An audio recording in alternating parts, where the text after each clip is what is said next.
사도행전 강의 6번째 시간입니다. 부흥의 증거들이란 제목으로 함께 말씀을 나누도록 하겠습니다. 여러분들 부흥을 원하시나요? 부흥이 무엇인가요? 여러분들이 생각하는 부흥은 어떤 모습입니까? 저는 부흥을 간절히 원합니다. 우리 교회와 이 땅 가운데 하나님의 부흥이 임했으면 좋겠습니다. 근데 부흥에 대한 굉장히 오해가 많이 있습니다.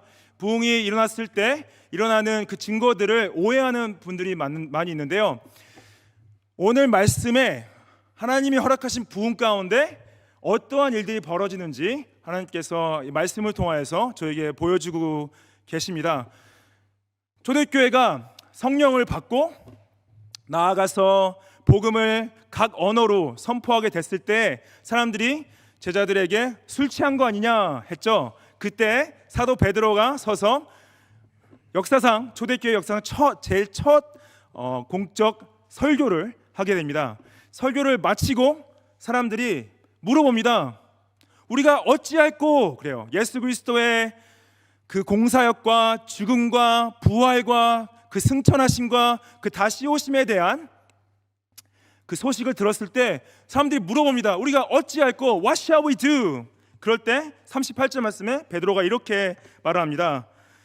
베드로가 이르되 너희가 회개하여 각각 예수 그리스도의 이름으로 세례를 받고 죄 사함을 받으라. 그리하면 성령의 선물을 받으리라. 그래서 복음을 들었을 때 예수 그리스도의 십자가의 죽음과 부활과 승천과 재림의 소식을 들었을 때 제자들에게 물어봤던 그 질문 What shall we do? 우리가 어찌할꼬? 했을 때 가장 첫 번째 베드로가 말했던 것은 회개해야 된다 그래요.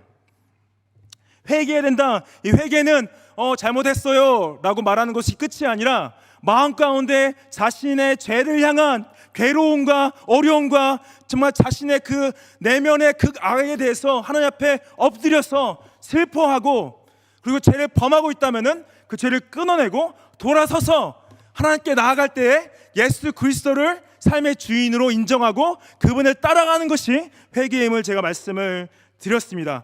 그분을 따라갈 때 예수님이 원하시는 건 뭐냐? 거룩한 삶이에요. 정결한 삶이에요. 깨끗한 삶입니다. 도덕적인 삶이에요. 왜냐? 우리가 예수 그리스도의 은혜로 말미암아 모든 죄를 용서받았기 때문에 그분이 원하시는 삶은 우리가 거룩한 삶이다 라고 말씀하시는 거죠. 근데 이것은 그리고 나서 세례를 받아야 된다 그래요. 각각 한 사람 한 사람 전체가 아니라 내가 기독교 집안에서 태어났기 때문이 아니라 내가 기독교 나라에서 태어났기 때문이 아니라 내가 기독교 학교를 다녔기 때문이 아니라 우리 엄마 아빠가 교회 장로고 권사이기 때문이 아니라 각각 세례를 예수 그리스도 이름으로 세례를 받아야 된다라고 말하는 거죠. 이 세례를 받아야 되는 명령은 예수님께서 지상명령에서 특별히 마태복음 28장 19절 말씀 너희는 아버지와 아들과 성령의 이름으로 세례를 주라. 그리고 내가 가르친 것을 가르쳐 지키게 하라 말씀하시죠. 지상명령이에요. 교회의 명령은 뭐냐면은 성부 성자 성령의 이름으로 세례를 주는 것이 교회에 주신 명령인데 이 세례의 가장 근본적인 이유, 이 세례의 의미, 특별히 물세례, 외적 세례의 의미는 무엇이냐? 약속입니다. 언약, 하나님의 언약이에요. 그래서 이 언약을 예수 그리스도를 믿는 자들에게 이 언약의 증표로 주시는 거죠. 이 세례를 받을 때 이 베프티조라는 이 헬라어는 담그다는 의미를 담고 있긴 합니다. immersion. 근데 동시에 신약 성경과 구약 성경에서 이 베프티소라는 단어가 물을 뿌리다, 아니면 물에 씻다, 그러면 아니면 물을 붓다 똑같이 사용되어져요. 붓다, 뿌리다, 담그다 다 똑같이 사용되어집니다. 그래서 여러분들 장로교에서는 세례를 주로 물을 부어주는 걸로 해요. 그리고 침례교회 가시면은 담그는 걸로 주로 하시죠. 그렇다고 해서 장로교에서 담그는 걸를 반대하지는 않습니다. 왜냐하면 그 베프티스라는 뜻이 담그다라는 뜻도 담고 있기 때문에. 근데 만약에 저는요 옆에 우리 교회 옆에 강이 흐르고 있다, 아니 교회 옆에 바닷가가 있다, 그럼 저 나가서 여러분들 담그고 싶어요 세례할 때. 근데 저희가 그렇지 않죠. 그래서 어떤 교회들은 여기 앞에다가 수영장도 만들어놔요. 예, 그렇지. 근데 꼭 그렇게 할 필요가 없다. 왜냐하면은 성경에서 말하는 그 베프티스라는 단어 자체가 뿌리다, 붓다, 담그다라는 단어를 다 포함하고 있기 때문인 거죠. 그리고 여러분들 이때 3,000명이 세례를 받습니다. 이날. 근데 예수님은 어디서 세례 받으셨어요? 예수님은 요단강에서 세례 요한에게 세례 받으십니다. 근데 예루살렘 도시에서 요단강까지 거리가 얼마인 줄 아십니까? 70km예요. 그리고 가장 가까운 바닷가, 지중해 바닷가가 몇 킬로인 줄 아십니까? 80km예요. 그래서 어떤 분들은 아마 한 3,000명을 데리고 70km를 걸어갔거나 80km를 걸어가서 담궜을 것이다 생각하시는 분 계세요. 근데 여러분들 예루살렘 지형을 보시면 놀랍게도 지나가는 시냇물조차도 없습니다. 물이 귀하기 때문에 포도주를 대신 마셨었어요. 그렇게 3,000명에게 담갔다 꺼낼 만한 물이 없습니다. 그래서 대부분의 장로교 신학자들은 붓는 세례를 했을 것이다 생각을 하고 있습니다. 그냥 그거는 이제 해설이 다르기 때문에 여러분들 어찌됐든 회개를 받고 세례를 받는다. 여기서 중요한 거는요, 이 그리하면 성령의 선물을 받을 것이다라는 이 내용인데요. 왜 이게 중요하냐면은 그러면 내가 성령을 선물로 받으려면은 회개받고 세례 받으면은 성령을 선물 받는 거나라는 것으로 보일 수 있습니다. 그게 틀린 말은 아닌데 이거는 성령의 선물을 좀 이 신약 전체로 이해해야 될 부분이 있어요. 뭐냐면 특별히 예수님께서 니고데모와 저녁 때 만나서 한 대화가 굉장히 중요합니다. 니고데모가 제가 여기 슬라이드에 넣지는 않았지만은 요한복음 3장에 보면은 예수님께서 니고데모가 예수님께 와서 물어봐요. 예수님, 어떻게 하면은 내가 하나님 나라 가운데 들어갈 수 있습니까? 구원을 받을 수 있습니까? 예수님께서 대답을 굉장히 수수께끼와 같은 대답을 하십니다. 뭐라고 하시냐면은 진실로 진실로 내게 이르노니 사람이 거듭나지 아니하면 하나님의 나라를 볼 수가 없다 그래요. Truly, truly I say to you, unless one is born again, he cannot see the kingdom of God 그래요. 너가 다시 태어나지 않으면은 구원을 받을 수 없다 그래요. 그러니까 니고데모가 뭐라 대답합니까? 니고데모가 뭐라 대답하냐면은 그러면 내가 어떻게 다 큰 남자가 엄마 뱃속에 들어갔다 다시 나옵니까? 물리적으로 생각한 거죠. 예수님께서 여기서 말씀하시는 거듭남은 영적인 거듭남을 말씀하시는 겁니다. 그럼 예수님께서 그러한 니고데모의 대답에 이렇게 말씀하시죠. 진실로 진실로 내게 이르노니 사람이 물과 성령으로 나지 아니하면 하나님 나라에 들어갈 수 없다 말씀하세요. 그래서 물은 외적인 증표를 말하고 성령은 내적인 증표를 말하는데 이것은 육으로 난 것이 아니요 영으로 난 것이다. 그래서 내가 다시 거듭나야 하겠다, 내가 다시 태어나야 하겠다라는 말에 놀랍게 여기지 말라 예수님께서 이렇게 말씀하십니다. 이게 뭐냐면요, 성령님께서 우리의 내면이 영적으로 죽어 있는데, 영적으로 죽어 있다는 것은 하나님과 관계가 끊어져서 영적인 좀비처럼 살고 있는 거예요. 근데 성령께서 우리의 영혼을 다시 태어나게 하시고 소생하게 하셨을 때 하나님과의 관계를 회복시키시고 우리에게 회개와 믿음을 선물로 주신다는 것이 신약 전체의 맥락에 맞는 표현인 거죠. 그래서 여러분들 만약에 여러분들이 내가 내 죄를 알고 예수님 앞에서 회개할 수 있게 됐다, 내가 예수님을 나의 삶의 구주로 믿을 수 있게 됐다, 이것은 이미 성령께서 여러분들의 영혼을 거듭나게 하셨다라고 보시면 됩니다. 내가 회개했기 때문에, 내가 예수님을 믿었기 때문에 성령으로 거듭난 것이 아니라 여러분들이 거듭나셨기 때문에 회개하고 믿을 수 있게 됐다는 것이 예수님과 신약 전체의 표현인 거죠. 그래서 이 38절 말씀은 오해해서 보시면 안 된다는 거죠. 어떠한 구원을 받기 위한 포뮬라가 아니라 성령의 선물을 받은 자가 회개하고 세례를 받게 되는 것을 말씀을 하시고 계십니다. 39절 말씀에 이 약속은 너희와 너희 자녀와 모든 먼데 사람 곧 우리 주 하나님이 얼마든지 부르시는 자들에게 하신 것이라 그래요. This promise is for you and for your children. 그래서 여러분들 교회사 2000년 동안 교회가 항상 아이들에게 이 언약의 증표인 세례를 준 이유가 이 말씀 가운데 있습니다. 왜냐하면 약속의 증표이기 때문에 그래요. 구원의 증표이기도 하지만은 먼저는 가장 중요한 것이 약속의 증표이다. 이것이 왜냐하면 신약에서 이것을 이 세례가 언약의 증표된 것을 아브라함이에게 주신 할례의 증표와 연결돼서 말씀하시기 때문에 그렇습니다. 할례를 왜 하나님께서 아브라함에게 주셨냐? 이스라엘 백성들이 하나님의 택한 백성인 증표로서 할례를 주신 거예요. 그래서 할례를 받았을 때 나는 하나님의 나라에 속한 하나님의 백성이구나 라는 것을 알게 하기 위해서 말씀하셨는데, 놀랍게도 신약에 와서 하나님께서 로마서 4장에 보면은 아브라함이 하나님 앞에서 의롭게 된 것은 믿음으로 말미암아 의롭게 됐다 그래요. 할례로 말미암아 의롭게 된 것이 아니라 믿음으로 말미암아 의롭게 된 것을 로마서 4장에 말씀하십니다. 근데 할례를 왜 주셨냐? 그 하나님의 언약에 속한 하나님의 약속을 받은 증표로서 주는 거예요. 여러분들 결혼하시면 결혼 반지 자체가 결혼을 말하는 건 아니죠. 이거는 언약의 증표라는 거예요. 결혼 반지를 봤을 때 나는 결혼 약속을 한 사람이지, 그걸 증표로 본다는 거죠. 갑자기 손이 좀 왜 안 끼고 왔지 하신 분도 계십니까? 이거 결혼 반지 자체가 결혼이 아니라는 거예요. 이거는 약속의 증표. 세례도 마찬가지입니다. 세례도 언약의 증표로서 우리에게 준 거라는 거죠. 그리고 너희 자녀는 뭐냐? 그러면 결국에는 우리 언약의 자녀, 언약 공동체 안에서 태어난 자녀를 하나님의 믿음으로 키우겠습니다는 약속이에요. 하나님, 내가 이 아이를 예수 그리스도의 믿음 안에서 자랄 수 있도록 키우겠습니다. 부모가 약속하는 거예요. 아이들이 약속하는 게 아니라 약속의 증표로서 아이들에게 주는 거죠. 결국 아이들도 자라서 자신의 믿음으로 예수님을 고백할 때 교회 앞에서 공표하고 교회에 이 유형교회 가운데 들어오게 되는 거죠. 그리고 모든 먼데 사람이라 to all, for all who are far off. 뭐냐? 누구든지, 이것이 유대인들에게, 이스라엘에게만 국한된 것이 아니라 로마인들이나 헬라인에게 국한된 것이 아니라 모든 사람들에게 열려 있다는 거예요. 이 새 언약의 증표를 회개하고 받게 되는, 성령을 선물로 받게 되는 이것이 온 세계에 열려서 누구든지 예수 그리스도를 구주로 고백하는 자들은 이것을, 구원을 얻는 약속을 받게 된다라고 말씀을 하시는 거죠.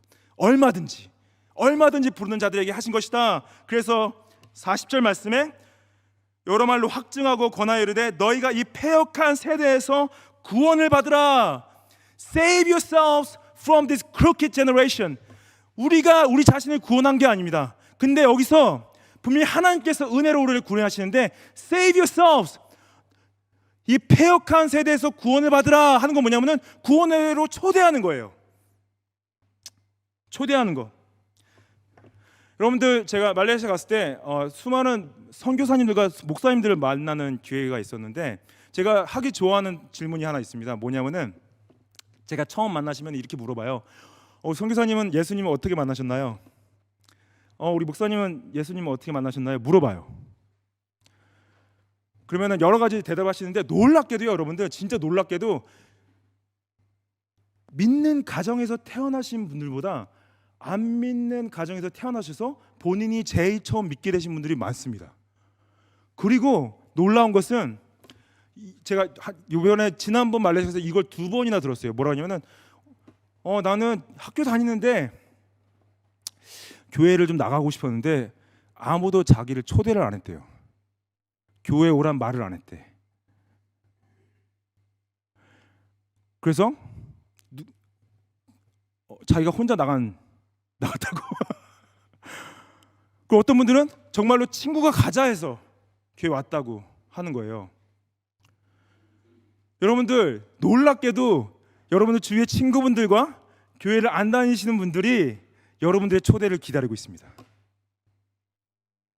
이게 뭐냐면은 교회 가자, 예수님 믿자, 구원 받자 하는 초대를 하는 것을 기다리고 계신다는 거예요. 물론 여러분들이 초대를 했을 때 여러분들을 무시하거나 여러분들을 미워할 수도 있고 여러분들을 관계를 끊을 수도 있죠. 근데 놀랍게도 어떤 분들은 여러분들의 초대를 기다리고 계신다고 고백한다는 거예요. 이거예요. 베드로가 하는 건 Save yourself from this crooked generation. 여러분들, crooked generation, 패역한 세대라는 건 뭐냐면은 소망이 없는 세대, 죄악된 세대, 악한 세대, 하나님의 뜻을 거스르는 세대. 여러분들, 근데요, 놀랍게도 믿지 않은 분들도 이 세상에 소망이 없고 이 세상이 악하고 이 세상이 죄악된 걸 알고 계십니다. 대부분의 사람들이 와, 이거는 이 세상은 완벽해, 살기 좋아, 이 세상에 큰 소망이 있네 하는 분들이 많지 않으세요? 이 세상은 폐역하고 소망이 없고 악하고 욕심에 가득 차 있고 라는 생각으로 사시는 분들이 더 많습니다. 그런 분들에게 필요한 건 뭐냐면 소망이란 거죠. 영생의 소망이라는 거죠. 구원의 소망이라는 거죠. 여러분들이 초대하셔서 만약에 누가 왔어요, 교회에 와서 예수님을 믿겠대요. 죄를 회개하겠대요. 앞에 나와서 세례를 받겠대요. 그것이 여러분들의 첫 열매입니다. 이 땅에서 바둥바둥 더 모으고 더 좋은 집에, 더 좋은 차에, 더 많은 돈을 아무리 은행 구자에 쌓는다 할지라도 이 땅에 다 놓고 가야 돼요. 여러분들 하나님이 예수 그리스도 재림하셨을 때 여러분들 옆에는 여러분들 입던 옷, 여러분들 타던 차, 살던 집 아무것도 없습니다. 여러분들 옆에 있는 건 누구냐면요, 여러분들이 복음을 전하신 그분이 여러분 옆에 서 계실 것입니다. 저는 진짜 기도해요. 하나님, 내가 복음을 전했을 때 이분이 교회에 나와서 예수님을 믿고 신뢰하고 주님의 일꾼이 되게 인도하여 주십시오. 여러분, 매번 서부교회 성도님들이 증거하는 복음을 통하여서 한 영혼이 구원받게, 예수님을 알고 예수님 앞에 나와서 주님을 따라갈 수 있게 인도하여 주십시오. 기도합니다. 그게 부흥의 그림이라고 말씀을 해주시고 계세요. 41절 말씀에 그 말을 받은 사람들은, 그렇죠, 그 말을 받은 사람들은 세례를 받음에 이날에 신도의 수가 3,000이나 더하더라 그래요. 이 말을 받은 사람들은 세례를 받았다. 여기서 이 말을 받은 사람들, 여기서 이제 아까는 각각이라는 말을 썼는데 여기서는 공동체적인 표현을 쓰죠. 여러분들, 이 세례를 받는다는 것은 언약의 증표인과 동시에 하나님의 가족이 되었다는 증표입니다. 세례를 받는다는 것은. 그래서 이것을 사람들이 그때 몇 명이 세례 받았지? 한 수천 명이 받았대, 그렇게 하지 않았어요. 한 명 한 명을 세서 3,000명의 숫자가 됐음을 세고 그 사람들이 이 신학자들이 말하는 유형교회 안에 들어오게 됩니다. 유형교회는 뭐냐면은 보이는 교회, visible church를 얘기하고요. 신학자들이 말하는 것도 이제 무형교회라는 게 있어요. invisible church. 무형교회는 뭐냐면은 하나님이 보시는 자신의 교회예요. 자신의 택한 백성. 그거는 이제 무형교회라는 한 이유는 우리가 볼 수 없기 때문에 하나님만 보시는 무형교회가 있고, 유형교회는 뭐냐면은 예수 그리스도를 삶의 주인으로 받아들이고 그 믿음을 공적으로 선포하고 세례를 받은 자들이 모인 곳이 유형교회, visible church입니다. 근데 이 visible church는 믿는 사람들만 속해 있지 않고 안 믿는 사람도 같이 속해 있어요. 성경은 항상 섞여 있다고 그래요. 구원받은 자들과 구원받지 않은 자들이 이 유형교회 가운데, visible church 가운데 섞여 있다 그럽니다. 저는 여러분들이 저한테 너 예수님 믿어야 하지만은 여러분들 마음을 읽을 수가 없어요. 하나님은 읽을 수 있으시죠. 그래서 본인의 믿음이 진짜인지 가짜인지는 자신만이 알 수 있습니다. 근데 일단 여러분들이 저한테 오셔서 저 예수님을 믿고 이 유형교회 가운데 들어오기 원합니다. 그러면 저는 받아들여야 돼요. 왜냐하면 여러분들의 마음이라고 믿고 신뢰하면서 유형교회 가운데 들어오시도록 도와드려야 되는 거죠. 근데 지금 어떻게 보면은 대형 교회들이 많이 생겨나면서 온 건 뭐냐면은 많은 분들이 교회를 가족으로 생각하지 않고 그냥 이 서비스 프로바이더, 손님으로 와요. 손님으로 온 그 자체가 나쁜 건 아닌데 궁극적으로 교회에 대한 이해가 잘못되었기 때문에 그렇습니다. 교회에 오시는 이유는 여러분들 가족이 되기 위해서 오는 거지 손님으로 오시는 건 아니에요. 가족이 돼서 함께 서로에 대한 영적 책임을 지고 함께 사랑하고 섬기는 것이 신약 성경에 나타난 교회의 모습입니다. 근데 힘들어. 왜냐하면 가족인데 안 맞아. 내가 져줘야 되고 희생해야 되고 용서해야 되고 받아줘야 되고, 그리고 관계하는 게 지쳐. 그러니까 나는 귀찮고 희생하는 걸 싫으니까 그냥 손님으로 만족하겠다 생각하시는 분들이 계실 수 있어요. 예수님의 사랑을 진짜 알고 믿으셨다면요, 주님이 십자가에 사는 희생을 알고 내가 주님의 교회를 위해서 희생할 수 있는 마음이 있으셔야 됩니다. 안 맞는 사람도 받아줄 수 있어야 되고요. 내 시간과 물질과 은사들을 내어드리고 주님 앞에 나아갈 수 있는 것이 교회 멤버십이라는 거죠. 여러분들 아직 저희 교회에 정교인이 되지 않는 분들 계시다면은 여러분들 초대합니다. 저희 교회 가족이 되십시오. 저는 여러분들 손님으로 오셨다면 정말 환영하고요. 좀 장기간으로 봤을 때는 여러분들이 우리의 가족이 됐으면 좋겠습니다. 저는 여러분들이 저를 목회자로 대하기 이전에 저를 가족으로 대하셨으면 좋겠어요. 여러분들 이게 뭐냐면은 그런 거 경험해 본 적 있어요? 진짜 친한 친구인데 예수님을 안 믿어. 근데 계속 만날 때마다 세상 얘기를 계속 하다 보면 지쳐. 왜 이렇게 지치지? 왜 계속 딴 얘기만 하고 있는 것 같지? 그런 생각이 든 적 있어요?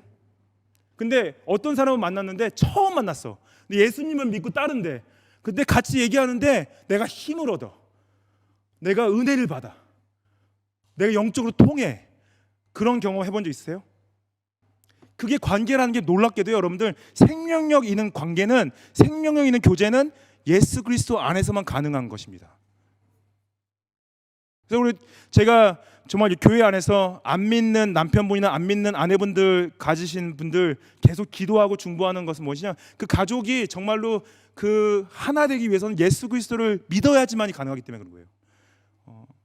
정말로 기도하고 중보하는 것은 자녀분들도 예수님을 믿어야지 자녀들분들과 영적인 교제를 할 수가 있습니다. 교회도 마찬가지예요. 진정한 영적인 교제가 일어나려면은 믿는 자들이 모여야 된다는 거죠.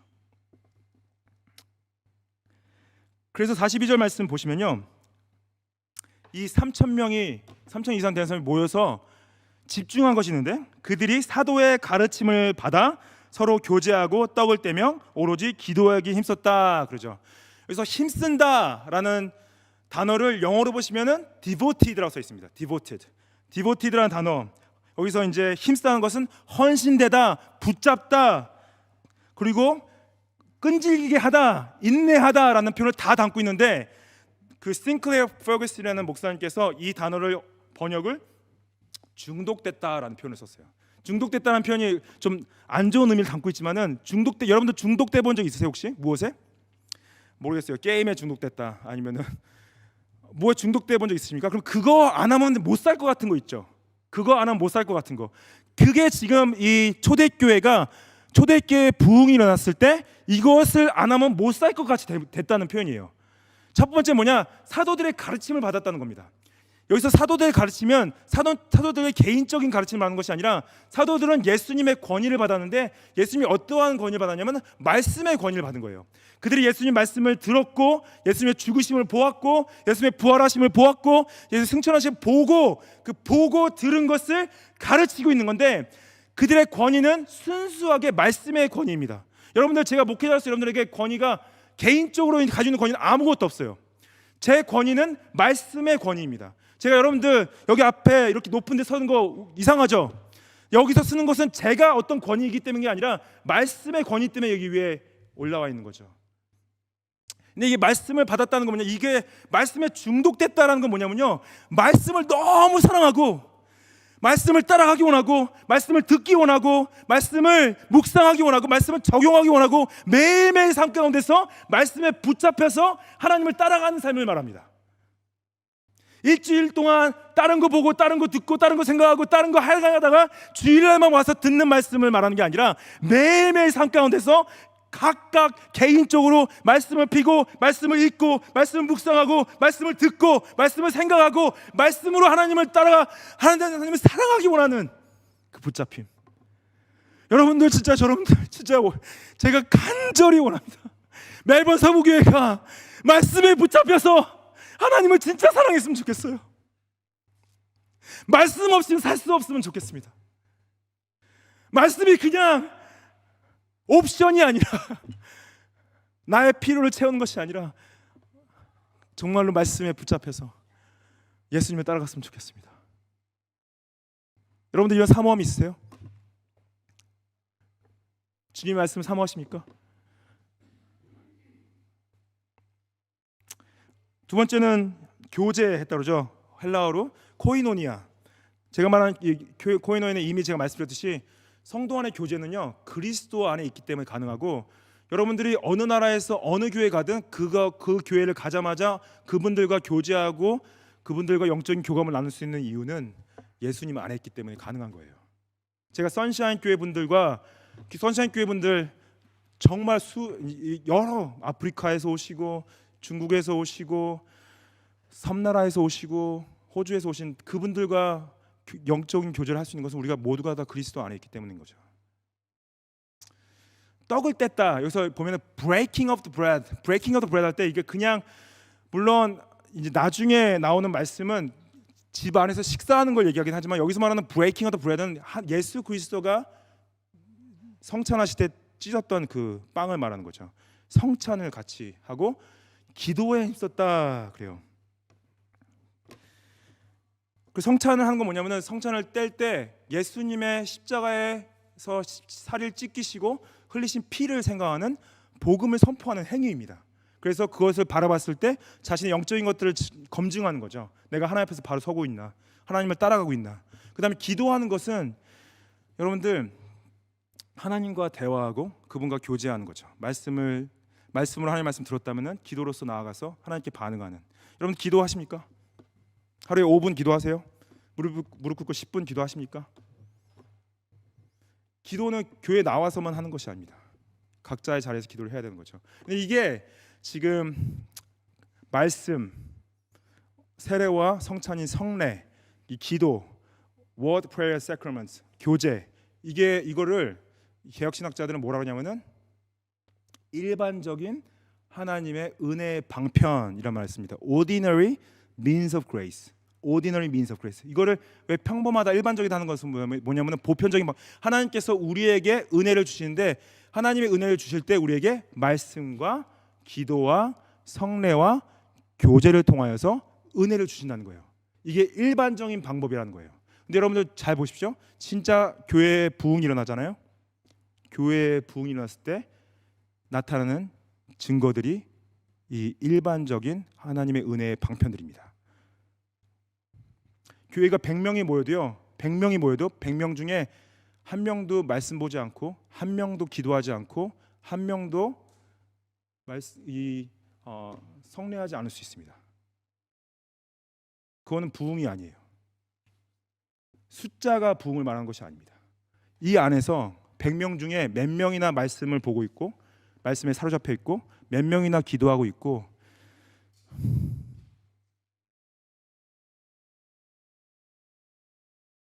몇 명이나 예수님을 따라가고 있냐가 부흥의 증거입니다. 여러분들 모두가 말씀에 한 명도 빠짐없이 말씀에 붙잡혀서 기도의 자리에 나아가시고요, 성례를 통하여서 복음을 선포했으면 좋겠습니다.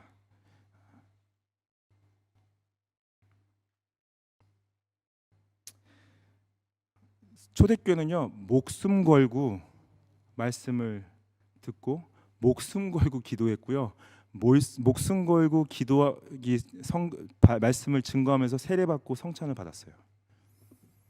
여러분, 우리 세대 다르지 않습니다. 우리도 목숨 걸고 해야 돼요.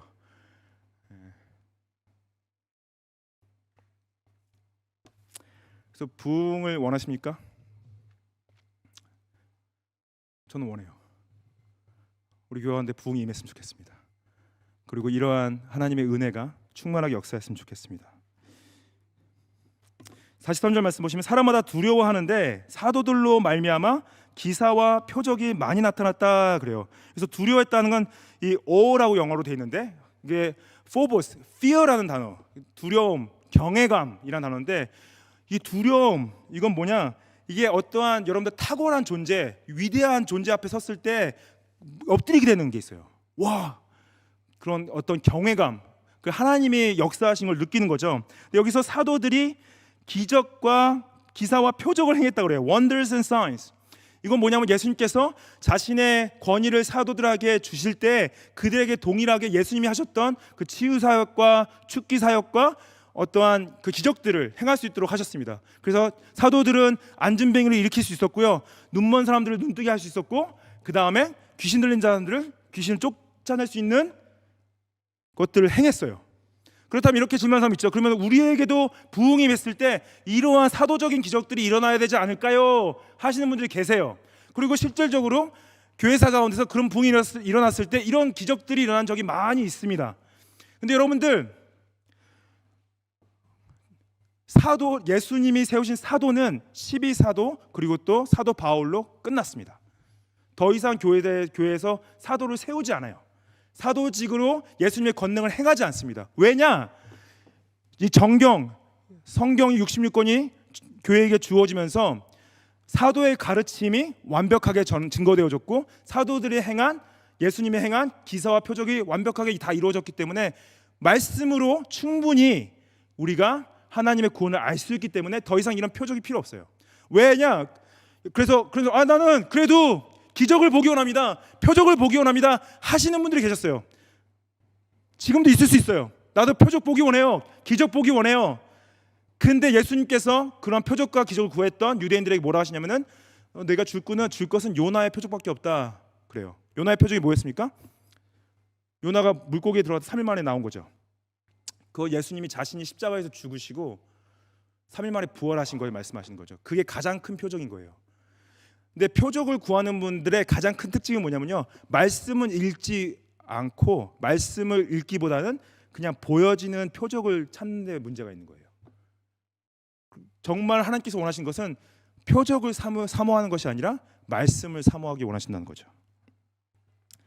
44절 말씀에 믿는 사람들이 다 함께 있어 모든 물건을 서로 통용하고 또 재산과 소유를 팔아 각 사람의 필요를 따라 나눠줬다. 여러분들, 이것은 사회주의가 아닙니다. 이거는 공산주의가 아니에요. It's not communism. It's not socialism. 이건 뭐냐면은 이들이 예수님을 사랑하고 하나님을 따라가는 데서 너무 사랑하고 감사해서 그 감사의 표현으로 자신이 가지고 있는 것들을 사랑하는 마음으로 나눠주는 거예요. 그걸 어떻게 할 수 있냐? 46절 말씀에 날마다 마음을 같이 했다, 성전에 모이기를 힘썼다, 집에서 떡을 뜨며 기쁨과 순전한 마음으로 음식을 먹었다. 여기서 말하는 기쁨과 순전한 마음, glad and generous heart, 이 마음의 기쁨과 마음의 순전한 마음이 있었기 때문에 자신이 가진 걸 나눴던 거지. 사회주의와 공산주의의 문제가 뭐냐면요, 내가 하기 싫은데도 억지로 하라는 거예요.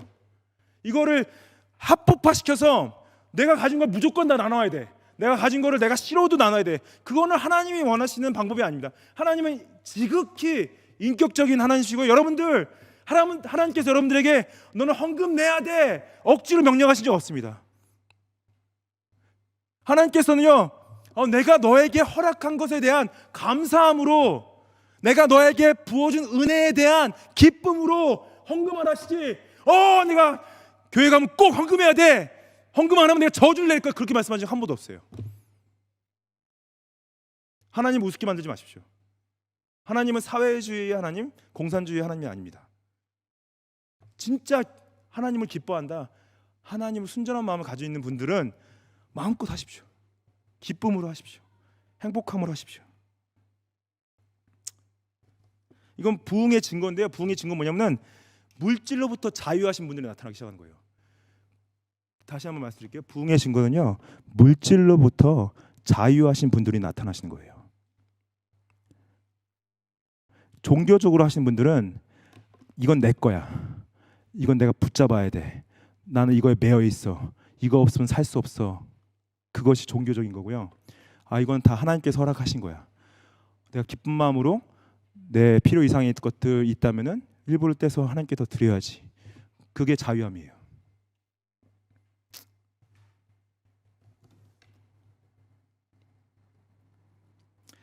그리고 날마다 마음을 같이 해서 모이기에 힘썼다라는 표현이 있죠.